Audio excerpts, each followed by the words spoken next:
말씀 가운데 함께 하시고 오늘 이제 12월 연말을 잘 마무리하고 또 내년을 계획하는 여러분의 마음과 생각 가운데 정리된 마음 또 새로운 희망과 믿음을 가득하게 하시기를 주님의 이름으로 축복합니다. 우리 이제 사람들이 인생을 마무리하면 우리나라는 묘비에 그냥 누구 이름 쓰고 거기에 이제 기독교인들은 성도라고 쓰거나 아니면 직분을 앞에 쓰고 그리고 몇 날 며칠 태어났다가 그리고 언제 이제 졸했다 이제 세상을 떴다라는 것하고 가족의 이름들이 이렇게 쓰여지는 것을 여러분 너무나 잘 아십니다. 근데 이제 해외에는 자기가 쓰고 싶은 말을 쓰거나 아니면 그 말이 준비되지 않으면 그러면 주위의 사람들이 그렇게 써주는 일이 있습니다. 그래서 그걸 묘비명이라고 부르는데요. 근데 버나드 쇼라는 극작가가 했던 묘비가 사람들에게 굉장히 많이 기억됩니다. 왜냐하면 유머가 거기에 담겨져 있거든요. 거기 뭐라고 써 있냐면 내가 우물쭈물하다가 내가 이럴 줄 알았지 이렇게 쓰여져 있다는 거예요. 우물쭈물. 그러니까 인생 살아가다가 우물쭈물하다가 주저하다가 이렇게 오래 살다가 사실은 이게 번역을 정확하게 한다면 내가 여기 오래 있다가 그러니까 오래 살다가 이렇게 중요한 일이 일어날 줄 알았어. 이렇게 중요한 일이 뭐예요? 죽는 일이에요. 죽는 일. 죽어서 여기 묻히는 일. 그 일이 일어날 줄 알았어. 그렇게 쓰여져 있었다는 거죠. 여러분 그리고 뭐 우리 철광왕 카네기라고 불리우는 분 기독교인으로서 굉장히 큰 업적을 이룬 부를 이루고 교회를 많이 섬기신 분인데 그분에 대해서 다른 사람이 지어줬나 봐요. 자신보다 현명한 사람들을 주위에 모으는 방법을 잘 알고 있는 사람 여기에 잠들다 그렇게 얘기하면서 그가 부를 이룬 것은 사람들을 잘 이제 구하고 연합하고 함께 모아서 이렇게 큰 일을 이루었구나 그렇게 알게 되는 거죠. 지난 세 세기 가운데 가장 위대하게 쓰임 받았던 우리 복음 전도자라고 얘기할 수 있는 빌리 그레이엄 목사님은 아주 간단하게 그냥 써져 있었어요. 주 예수 그리스도의 복음의 전파자 이렇게 그냥 써 있었습니다. Preacher of the Gospel of the Lord Jesus Christ. 그래서 주 예수 그리스도의 복음에 대한 전파자가 바로 납니다. 이렇게 쓰여져 있고 그 밑에는 내가 곧 길이요 진리요 생명이니 나로 말미암지 않고는 아버지께로 올 자가 없느니라 말씀하셨던 요한복음 14장 6절 말씀만 9절이 아니라 말씀 주소만 딱 쓰여져 있습니다. 이 아내의 묘비명이 되게 유명한 묘비명이에요. 루스 그레이엄이라고 하는 분의 묘비명은 되게 유명합니다. 그 묘비명이 뭐라고 되어 있냐면 공사 끝 그동안 참아주셔서 감사합니다 이렇게 쓰여져 있어요. 여러분 우리 이제 다니다 보면 공사 중은 많잖아요. 공사 중 불편을 드려서 죄송합니다. 거기에 영감을 얻어가지고 이제 죽는 날 내가 공사 끝나지만 그날 내가 이렇게 묘비명 써놔야 되겠다 그렇게 마음 먹고 준비하셨던 거죠. 여기 오늘 공사가 끝났습니다. 나 이제 하나님 부름받아서 갑니다. 그동안 공사 중이었던 나의 삶을 보고 참아주고 인내해 주신 여러분들 감사합니다. 그런 의미로 썼던 거죠. 영국의 왕 가운데 하나였던 찰스 2세는 그 묘비명 가운데 이렇게 쓰여져 있습니다. 여기에 우리의 왕이 누워있다. 그의 말을 의지한 사람은 아무도 없었다. 그는 바보 같은 말도 한마디도 하지 않았지만 지혜로운 말도 한마디도 하지 않았다. 그렇게 쓰여져 있어요.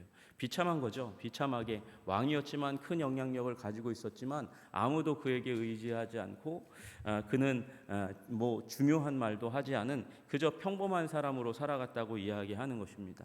여러분 묘비명을 보면서 사람들이 왜 그렇게 고심하고 쓰고 또 이제 준비 못한 사람들은 다른 사람들이 써주냐 하면 거기에서 서 있으면서 보면서 교훈을 얻으라고 하는 거예요.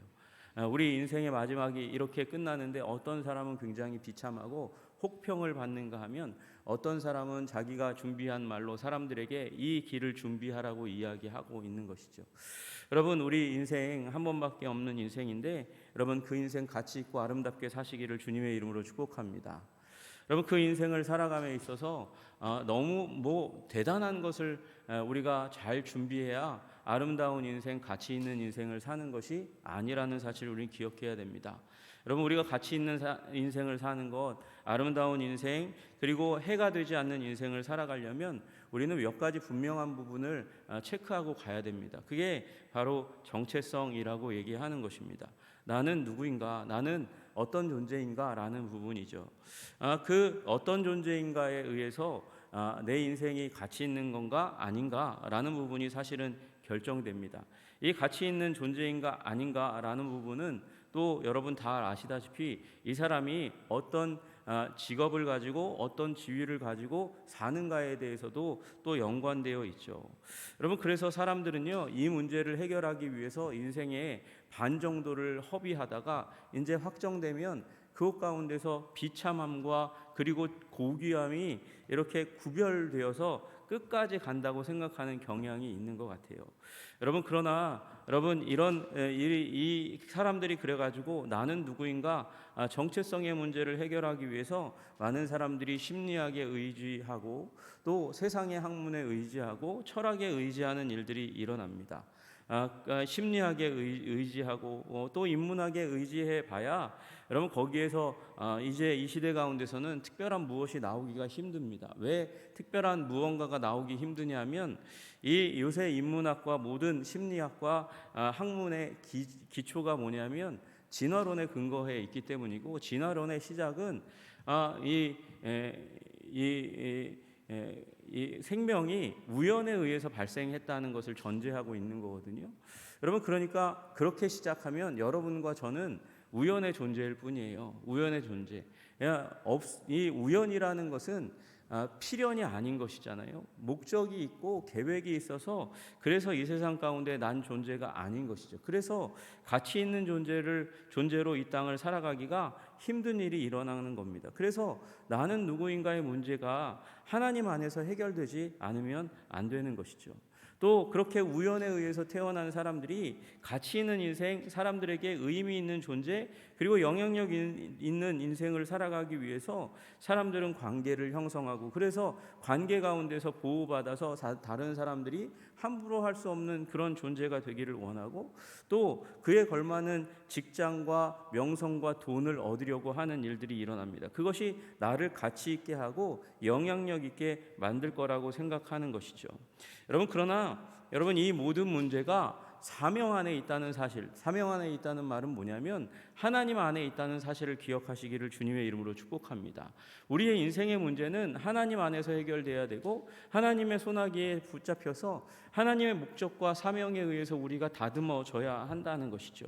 여러분, 그래서 우리의 인생의 목적과 비전과 꿈이 하나님의 말씀 가운데, 하나님의 목적 가운데서 다듬어져서 사명으로 받아들여지는 일이 일어나시기를 주님의 이름으로 축복합니다. 여러분, 오늘 말씀의 내용이 무엇입니까? 사람의 마음에는 많은 계획이 있어도 오직 여호와의 뜻만이 완전히 서리라, 그렇게 되어 있습니다. 여러분, 영어로 되어 있는 이 NLT 버전 가운데는 뭐라고 되어 있냐면, 너는 많은 계획을 세울 수 있어, 만들 수 있어. 그러나 하나님의 계획이 영원한 거야. 하나님의 계획만이 유효한 거야. 그렇게 얘기하죠. 여러분, 그러니까 우리가 세우는 많은 계획이 있는데 많은 계획이 어떻게 될 거라고요? 수포로 돌아갈 거라고요. 이게 실패로 돌아갈 거라고요. 성공해도 그것이 우리 인생 가운데 특별한 의미를 가져오지 못할 수도 있다는 사실을 이야기하는 거죠. 여러분, 우리가 잘 아는 잠언 16장 9절 말씀도 그렇게 말씀하십니다. 사람이 마음으로 자기의 길을 계획할지라도 그의 걸음을 인도하시는 이는 여호와이시니라. 여러분, 유효한 계획을 세웠어요. 유효한 계획을 세우고 자기가 마음을 정해서 그 길을 계획하고 그리고 그 길을 걸어간다 해도 결국 하나님의 그 걸음 인도하심이 없으면, 함께 하심이 없으면 그 계획이 성취되지 않는다는 것을 우리는 기억해야 하는 것이죠. 그래서 이 하나님의 뜻에 의해서 자기 인생의 목적과 비전과 꿈, 사명을 작성하자. 이게 사명 선언문이라고 하는 거거든요. 사실은 성경에도 사명을 가지고 있는 분들이 굉장히 많이 있어요. 근데 그게 하나님 만나면서 하나님께서 주신 말씀으로 형성된 거지, 자기가 기도하고 무릎 꿇고 앉아서 사실 새겨지는 것이 아니에요. 여러분, 사명은 하나님 만남의 체험 가운데 나오는 줄로 믿으시기를 주님의 이름으로 축복합니다. 여러분, 그래서 사명은 말씀 가운데 생겨야 되고, 사명은 기도 가운데 생겨나는 것이고, 내가 만드는 게 아니에요. 생겨나는 거예요. 하나님께서 내 안에 생겨나게 하시는 것이, 하나님께서 허락해서 주셔서 내 안에 생겨나는 거예요. 내가 만드는 게 아니에요. 그래서 성령께서 내 마음 가운데 말씀과 기도 가운데 있을 때 말씀으로 역사하사 나에게 사명을 부여해 주시는 거예요. 그런데 여러분, 이 부분이 너무도 중요하니까, 너무도 의미가 있으니까 어떻게 됩니까? 세속사회 가운데서도 이 사명선언문을 만들어야 돼. 사명선언문을 만들어야 돼. 그러면서 이게 바람이 불었어요. 스티븐 코비라고 얘기하는 분이 벌써 한 30년 정도 됐잖아요. 세븐 헤비츠라고 얘기하면서 거기에서 사명선언문을 작성해야 된다. 그렇게 얘기를 했어요. 여러분, 그래서 기업들도 사명을 다 이렇게 만들어서 넣고 그 사명선언에 따라서 자기의 기업을 움직여 가고 있는 그런 상황들 가운데 있습니다. 현대자동차도 그래서 사명선언문이 있어요. 모두를 위한 이동의 자유를 위해 노력하는 것, 그게 현대자동차의 사명선언문이에요. 여러분, 그러니까 모두를 위한 이동의 자유를 위해서 노력해야 되니까 이 회사는요, 디젤로도 상관없고 또 가솔린으로도 상관없고 이 전기 자동차를 만들어도 상관없고 수소 자동차를 만들어도 상관없는 거죠. 연료는 상관이 없어요. 그러나 테슬라는 왜 전기 자동차만 만드냐? 테슬라의 비전은 다르니까요. 테슬라는 지속 가능한 에너지로 전환을 가속화한다. 그러니까 재생 가능한, 지속 가능한, 재생 가능한 화석연료 아니고 그것과 대체되는 에너지원을 자동차의 에너지원으로 쓰는 부분을 위해서 우리는 연구하고 그 산업, 자동차 산업을 전환시킨다. 그게 테슬라의 목적이에요. 그래서 전기차만 하는 거예요. 전기차. 나중에는 제가 보기에는 태양열 자동차도 할 수 있을 것 같아요. 태양열을 자동차가 받아가지고 그거 에너지원으로 해가지고 달리는 자동차도 만들 수 있을지 모르겠습니다. 디즈니는 모든 연령층의 사람들에게 최고의 엔터테인먼트를 제공해서 행복하게 만드는 거, 그게 비전이에요. 그래서 행복하게 만드는 거니까 비극을 만들면 안 되죠. 희극을 만들어야 되죠. 해피엔딩을 만들어야 될 것 같아요. 넷플릭스는 그 비전이 뭐냐면 이거 회원들, 그 돈 내고 이제 들어가서 보는 사람들, 그러니까 원래 넷플릭스는 그 회원이 아닌 존재들을 위해서는 일하지 않는 기업이죠.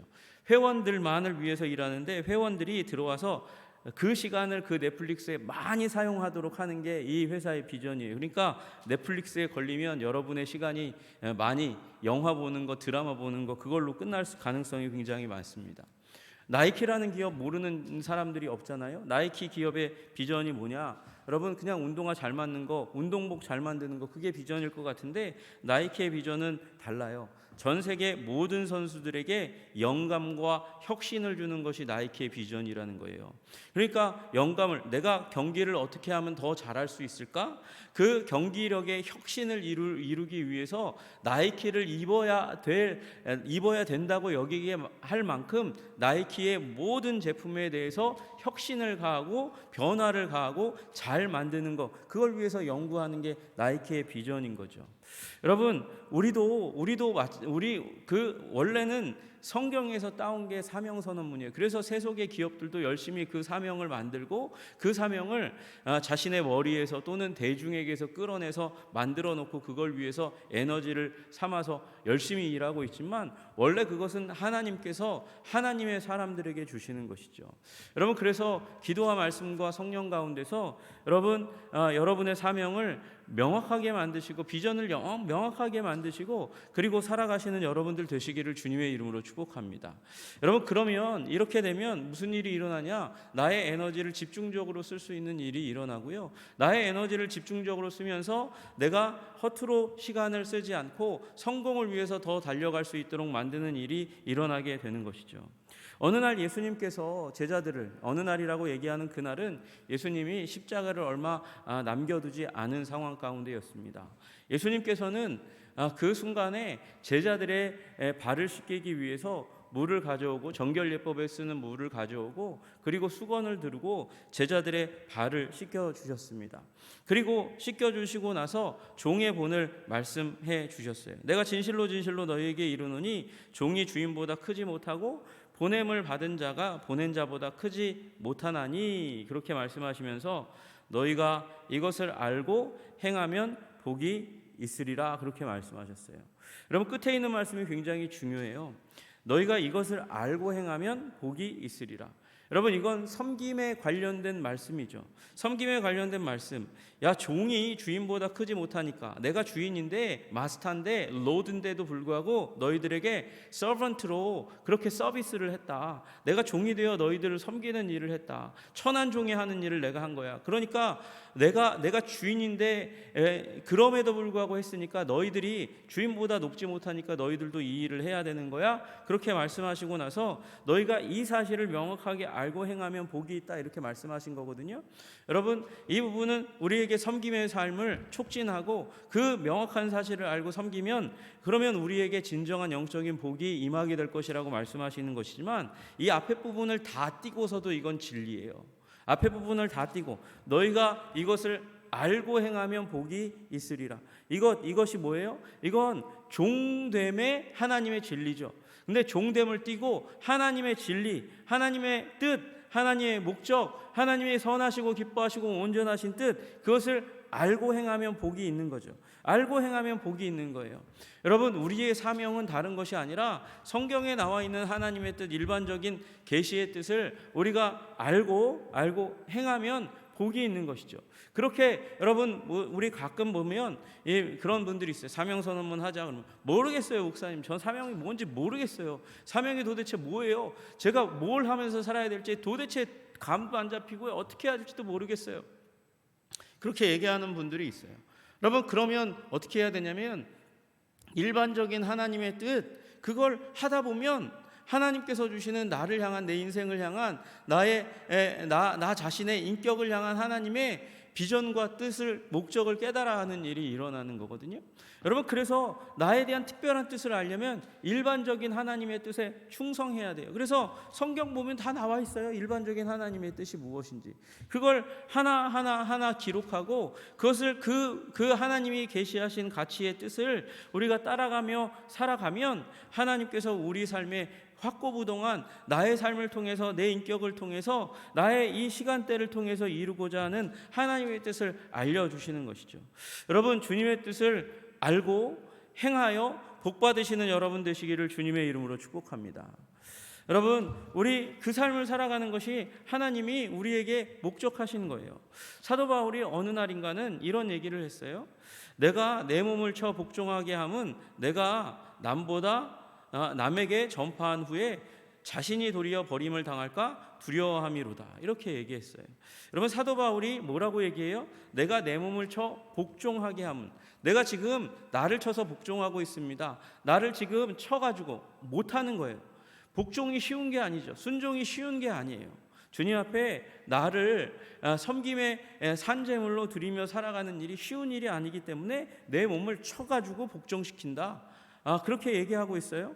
그렇게 하는 이유가 뭐냐면 내가 남에게 전파한 이후에 내가 이렇게 복음을 열심히 순전하게 목적을 가지고 비전을 가지고 그렇게 열심히 전하고 있는데 그런 후에 자신이 도리어 버림을 당할까? 아니, 메신저도 복음 전하는 자도 이 설교자도 목사도 잘못하면 버림받을 수 있다고 사도 바울은 지금 여기고 있는 거예요. 그래서 두려워서 절제하고 있다는 것이죠. 절제하고 있다고 말씀하고 있는 거예요. 여러분, 사도 바울이 자신이 버림의 대상이 될까 봐 그렇게 두려워해서 복종하기 위해서 자기를 치는 일을 했다고 하면 여러분과 저는, 우리는 얼마나 더 그렇게 해야 되겠습니까? 그러니까 우리는 세상이 우리에게 제시하는 목표, 또는 세상의 목표와 하나님의 목표를 섞어놓은 그 혼합주의적인 목표, 그것을 따라서 살아갈 것이 아니라 하나님의 뜻, 하나님이 우리에게 계시해 주신, 나타내신 하나님의 뜻을 가지고 마음에 새기고 살아가는 존재가 되어야 하는 것이죠. 여러분, 우리 2023년의 마지막 부분에서 우리가 다시 한번 생각해 보는 거예요. 2024년 1년의 계획을 세울 때, 여러분, 저는 여러분에게 한 종이를 나누어 드렸습니다. 구구법이라고 나와 있는, 여기 가로 9개, 여기 세로 9개, 99, 81 이렇게 나와 있는 표를 여러분에게 나눠드렸어요.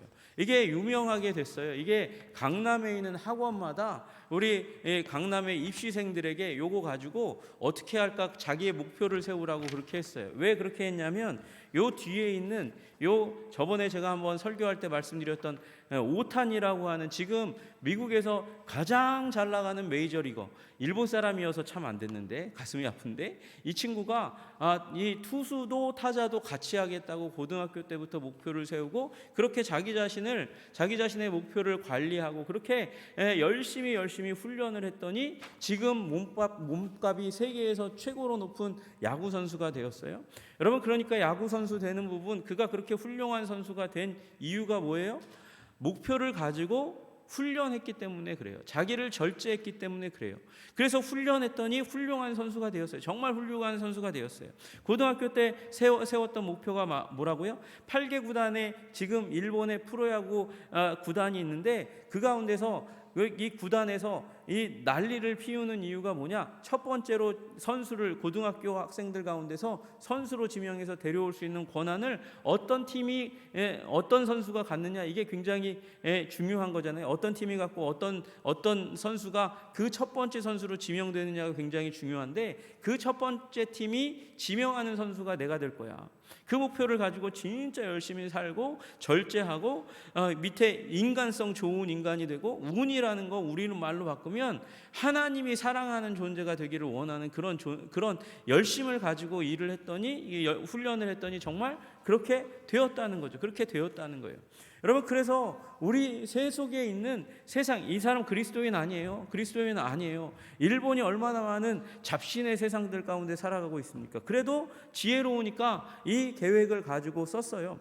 뒷장 넘겨보시면 여기 최종 목표를 가운데 팍 집어넣는 거예요. 가운데 그 99, 81의 칸의 가운데다가 나는 정말 많은 사람들에게 좋은 영향력을 끼치는 목사가 될 거야, 장로가 될 거야, 그리스도인이 될 거야, 뭐 이런 내용들을 여기다 쓰는 거죠. 그리고 그렇게 하려면 내 삶에서 이 관리해야 될 영역들이 있잖아요. 예배를 잘해야 되고, 기도 생활 잘해야 되고, 또 성경 말씀 읽는 것도 잘해야 되고, 가정 생활 잘해야 되고, 직장 생활 잘해야 되고, 이런 영역들을 써놓고 잘하기 위해서 내가 어떤 부분들을 이제 예배 가운데 하나님이 말씀하신 거 있잖아요. 신령과 진리로 예배해야 되는데, 신령과 진리가 무엇인지 그 옆에다 깨알같이 써놓을 수도 있고요.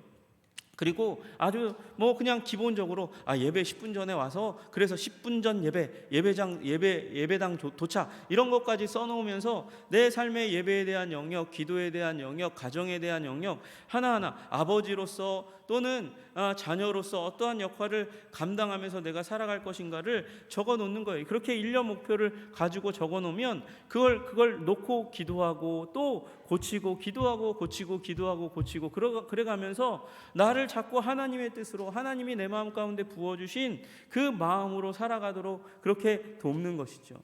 여러분, 이거 도구 하나도 안 중요해요. 여러분이 더 좋은 도구를 가지고 있다면 그 도구를 사용하면 되죠. 그러나 중요한 건 돕는 어떤 지면에 쓰면 그게 더 명확하게 각인되니까. 그리고 지면에 쓰고 고치고, 지면에 쓰고 고치고, 쓰고 고치고 하면 나에게 더 좋은 영향력을 가지게 되니까, 그래서 이 부분을 여러분에게 나누어 드린 거예요.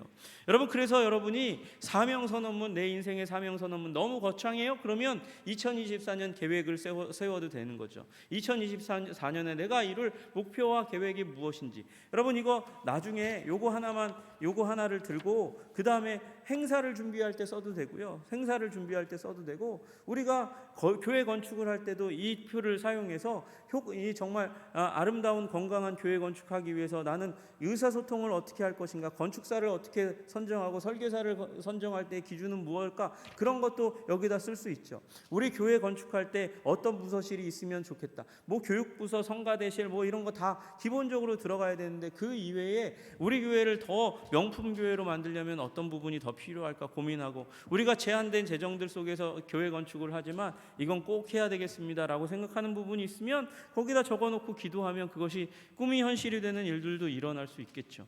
여러분, 그처럼 도구로 사용하는 도구이고요. 중요한 건 우리가 하나님 앞에서 기도하면서 하나님이 주신 마음과 생각을, 아이디어를 거기에 적어놓는 게 굉장히 중요한 일인 것입니다.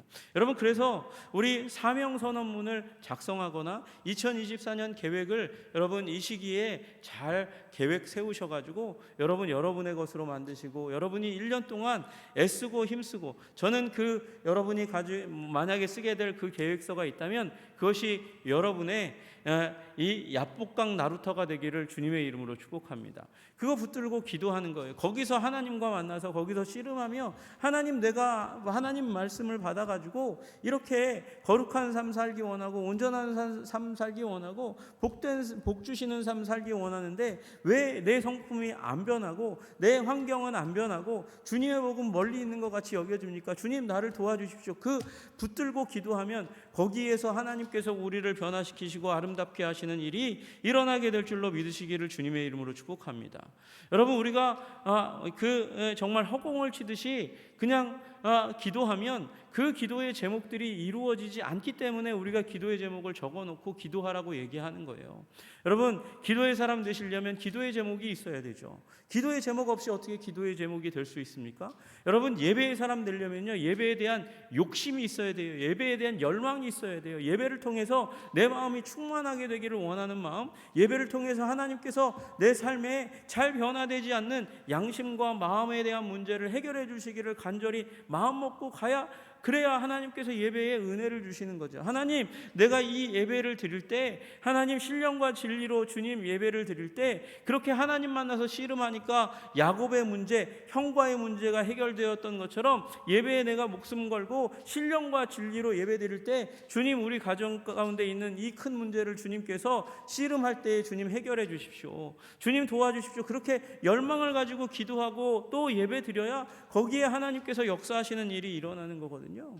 여러분 그러니까 여러분 하나님이 주시는 그 마음 가지고 여러분 사명을 또 2024년 계획을 세우시는 여러분들 되시기를 주님의 이름으로 축복합니다. 여러분 사명선언서는 딴 게 아니에요. 하나님께서 나에게 주신 내 삶 가운데 주시는 소망과 목적에 대한 요약서예요. 그래서 하나님의 목적을 기억하고 그걸 기억은 휘발되니까 금방 사라지니까 그걸 종이에 써서 계속해서 마음 가운데 새기는 일을 하는 거죠. 여러분 그래서 하나님의 뜻이 내 삶에 내 마음 가운데 내 인격 가운데 결코 떠나지 않도록 하는 것, 그것이 사명선언문의 목적이에요. 여러분 시편 33편 11절에 말씀하세요. 여호와의 도모는 영영이 서고 그 심사는 대대에 이르리로다, 그렇게 말씀하세요. 여호와의 도모, 여호와의 계획하신 것, 그것은 영영이 선다, 영원할 것이라고 말씀하세요. 여러분 우리의 계획은 우리의 도모는 영영이 서지 못해요. 여러분 환경을 만나면 꺾이고요, 문제를 만나면 꺾이고요, 유혹할 다른 존재를 만나면 꺾이고 사라지고 거기에 혹해가지고 끌려다니는 게 우리의 계획이에요. 그러나 주님께서 계획하신 것, 주님의 도모는 영영이 서고 그의 심사, 그의 생각은 결코 변하지 않아요. 그래서 하나님께 은혜 받은 거 적어놓고 그 일이 내게 일어나도록 더 구체화하는 일들을 해야 하는 것이죠. 그렇게 하나님의 목적을 적어놓고 나의 사명으로 삼으면, 나의 삶의 변화의 도구로 삼으면 무슨 일이 일어날까요? 나의 삶의 방향이 정해지는 일이 일어나는 거예요. 그래서 놀러 가고 다른 사람 만나고 또는 이 게임방 가고 노래방 갈 수 있는 길이 열리는데 나의 길은 하나님께 예배하는 길이고 기도하는 길이고 굳건한 하나님의 믿음의 사람으로 서는 길이니까 그 길을 선택하지 않고 믿음의 길을 선택하는 일이 일어나는 것이죠. 잠언 4장 26절에 말씀하세요. 내 발이 행할 길을 평탄하게 하며 내 모든 길을 든든히 하라, 이렇게 말씀하세요. 근데 여러분 이게 이 말을 좀 더 쉬운 영어 성경으로 보니까 영어 성경에는 이렇게 번역했어요. Know where you are headed. 네가 향하는 방향을 알아라, 이렇게 얘기하고 있어요. 네가 향하는 방향을 명확하게 알아라. 그러면 무슨 일이 일어날 건가? 네가 솔리드 그라운드 가운데 서게 될 것이다. 네가 솔리드 그라운드, 그러니까 견고한 땅 위에 서는 일이 일어날 거야. 네가 향하는 방향을 명확하게 알면 네가 흔들리지 않는 땅 가운데 굳건하게 견고하게 서는 일이 일어날 거야 라고 말씀하시는 거죠. 여러분 우리가 향할 방향을 어떻게 안다고요? 향할 방향은 거기에 하나님이 두신 목적이 있어야 돼요. 비전이 있어야 돼요. 뜻이 있어야 돼요. 그걸 나의 것으로 삼으면 우리 인생의 방향이 결정되는 것이죠. 여러분, 그래서 하나님의 말씀으로 사명을 삼고 사명을 계속해서 기억하고 내 마음 가운데 새기고 그것을 시시때때로 쳐다보면 내가 행할 길을 하나님이 알려주시고 견고한 삶으로 우리를 인도해 가는 거예요. 흔들리지 않는 삶으로 인도해 가는 것이죠. 그러면서 우리 삶에 무엇이 나타나냐면 성공이 수면 위로 떠오르는 일들이 일어나는 것이죠. 여러분, 요셉이 승리한 이유가 무엇입니까? 요셉은 절제했기 때문이에요. 여러분, 만약에 보디발의 아내와 절제하지 못하고 동침했다면 그는 그럴 만한 충분한 나이였어요. 들끓는 청춘이었거든요. 그런데 그가 하나님이 주신 꿈으로 말미암은 목적이 있고 그 목적에 따라서 행할 길을 선택하지 않았다면 그는 실패하는 것이죠. 실패하는 거, 성공의 자리로 가지 못하는 거예요. 여러분, 그래서 우리 비전과 목적과 방향이 중요한 것이죠. 그러면 절제가 되는 거예요. 여러분, 세상은 우리에게 유명하게 되라고, 돈 많게 되라고 그렇게 얘기합니다. 그리고 영향력 있는 사람이 되라고 얘기하는 거예요. 여러분, 그러나 진정한 성공은 하나님이 중요하게 여기시는 것을 내가 중요하게 여기고 그것을 여기는 삶으로 드러내는 게 진정한 성공이에요. 그래서 세상 사람들은 성공을 이 일이 일어나고 과정의 끝에 딱 발견해요. 오랜 시간이 지나고 이거 승진해야 큰 돈을 벌어야 그래야 성공한다고 생각해요. 그러나 여러분, 우리에게 성공은 어떻게 되냐면 하나님이 주신 목적에 따라서 삶의 방향을 정하고 오늘 올바른 선택을 하면 그게 성공이 되는 것이죠. 그 작은 성공이 쌓여가다가 어느 날 하나님이 주시는 은총을 감사의 제목을 보는 거지, 우리는 일확천금을 구하는 사람처럼 그렇게 살아가는 존재가 아니라는 것이죠. 하나님께서 중요하게 여기는 것을 중요하게 여기고 자신의 삶으로 풀어내는 것, 그것이 진정한 성공인 거예요. 여러분, 그러면 우리 하루도 작은 성공을 맛보면서 보람있게 의미있게 살아갈 수 있는 일들이 일어나는 것이죠.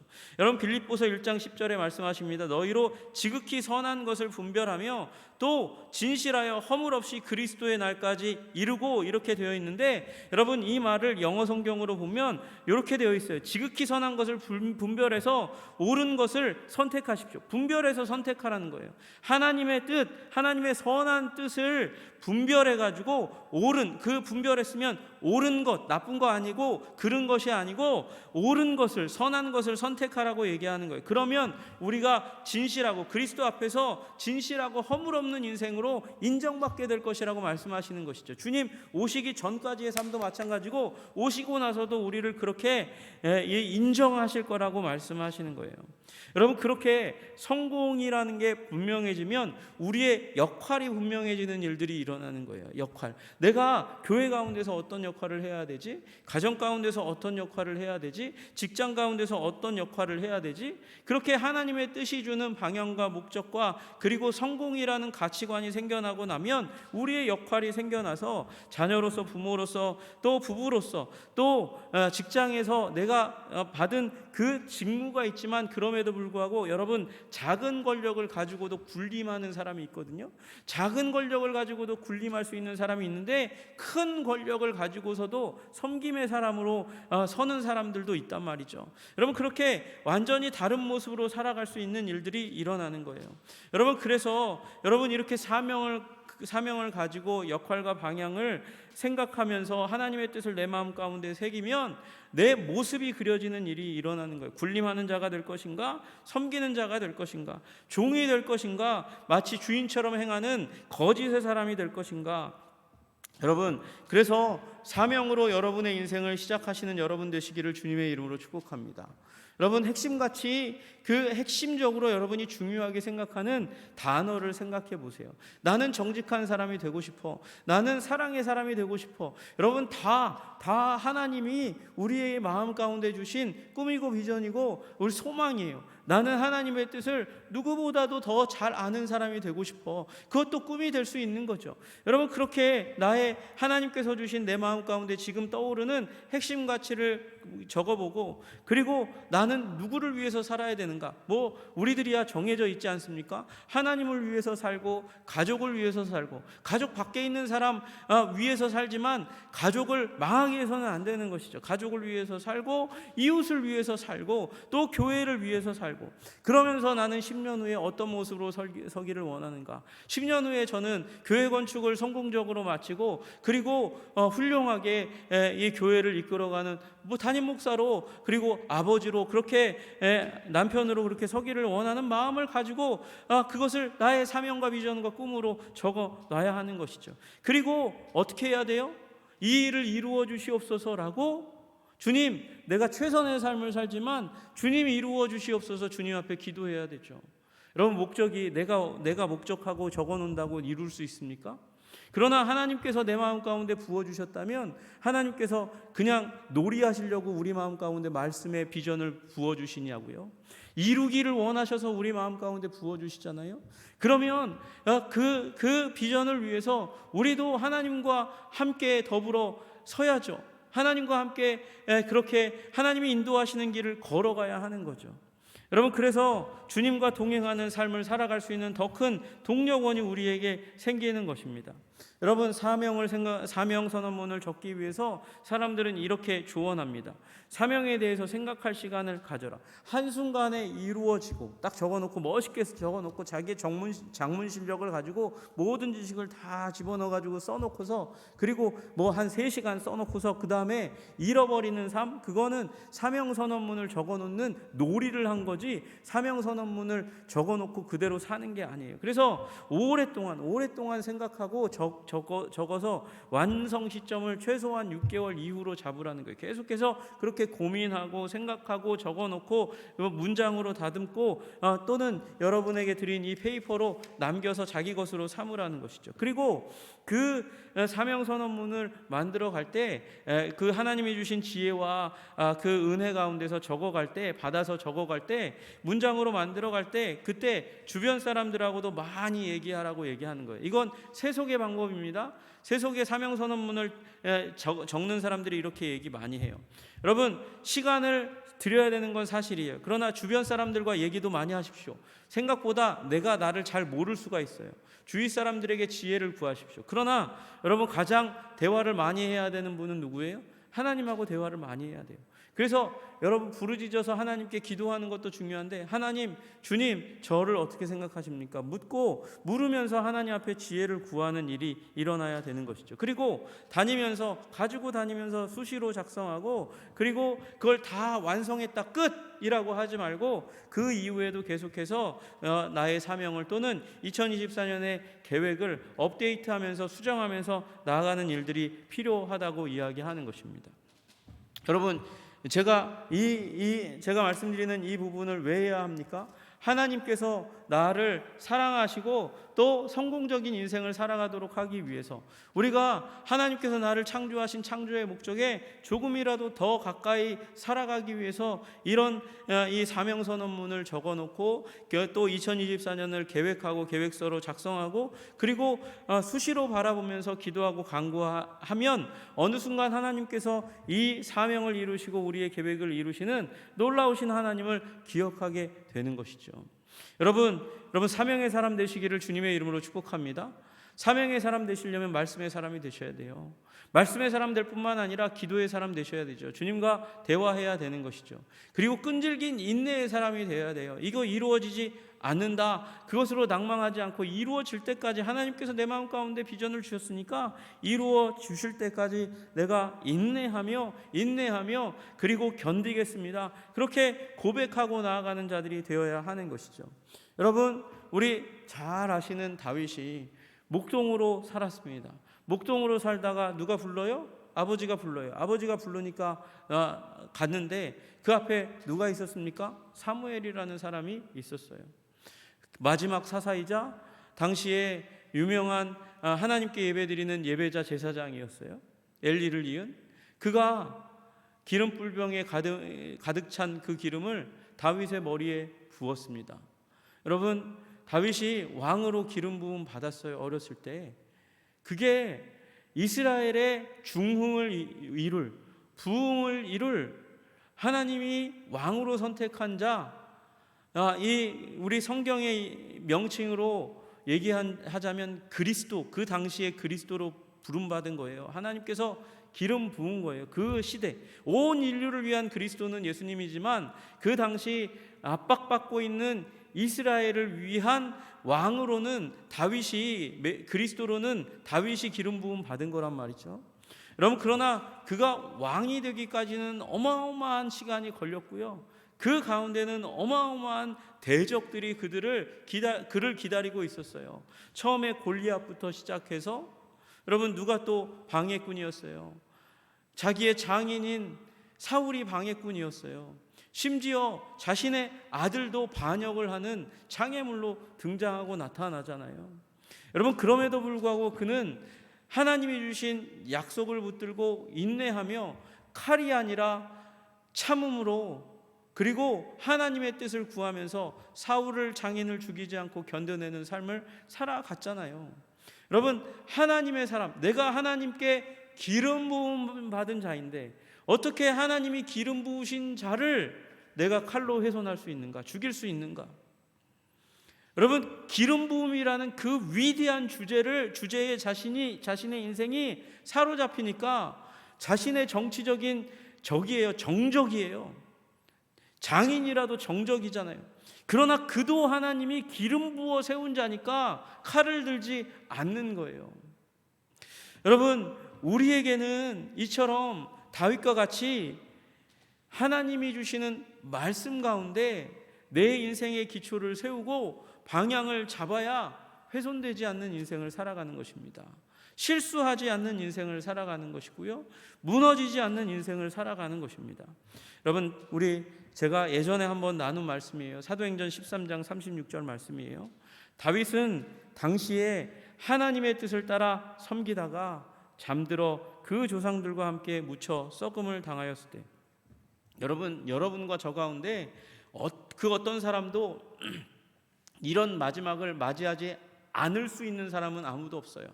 우리는 다 함께 이제 땅에 묻히는 인생을 살아갈 수밖에 없는 존재들입니다. 그러나 어떤 사람은 하나님의 뜻을 알지도 못했다. 세상의 뜻에 휘둘리면서 살았다. 어떤 사람은 하나님의 뜻을 알았다. 그러나 하나님의 뜻을 자기의 것으로 삼지 못하고 세속적인 뜻을 자신의 것으로 삼고 살다가 방황하다가 가치 없는 인생을 살았다. 그렇게 끝날 수 있고요. 다윗처럼 당시에 두었던, 그의 세대 가운데 두었던 하나님의 뜻을 쫓아서 따라서 섬기다가 잠들었다. 다윗은 그 하나님의 뜻을 따라서 성취한 사람인 거죠. 성취한 사람이에요. 여러분과 저 모두가 하나님의 뜻에 사로잡혀 하나님의 뜻을 마음 가운데 두고 사명으로 삼고 인생의 방향과 목적으로 삼아서 하나님 앞에서 가치 있고 아름다운 인생으로 인정받으시기를 주님의 이름으로 축복합니다. 여러분, 우리 2024년을 그런 실험을 하는 한 해로 세워갑시다. 여러분의 2024년 계획을 세우십시오. 각 영역에 대한 계획을 세우십시오. 제가 여러분에게 드린 그 페이퍼를 보시고 적어 놓으시고, 여러분 더욱더 구체화하시면서 2024년 하나님께서 우리 인생 가운데 가지고 있는 그 계획들을 이루실 것을, 그리고 이루어 가고 계시고 더 아름답게 이루실 것을 여러분 희망하고 묵도하는 여러분들 다 되시기를 주님의 이름으로 축복합니다. 기도하겠습니다. 하나님 아버지, 우리 하나님의 목적과 비전과 꿈을, 하나님이 우리 마음 가운데 두신 그 소원을 그냥 일시적으로 우리 마음 가운데 두었다가 잃어버리고 그리고 방황하는 인생으로 끝나지 않도록 우리를 붙들어 주시고 인도해 주시기를 간절히 소원합니다. 주님께서 주신 뜻을 우리 마음과 생각 가운데 삼아서 오래도록 간직하고 숙성시켜서 그리고 온전하게 이루어서 하나님께 큰 영광이 되고 나에게도 큰 기쁨이 되는 일들이 일어날 수 있도록 주님 도와주시고, 내 주위에 있는 존재들이 하나님의 뜻을 이루어가는 나의 삶을 통해서 복되고 아름답고 생명력이 넘치는 아버지 도전을 받게 주님 도와주시고 인도하여 주시옵소서. 예수님 이름 받들어 기도드리옵나이다. 아멘.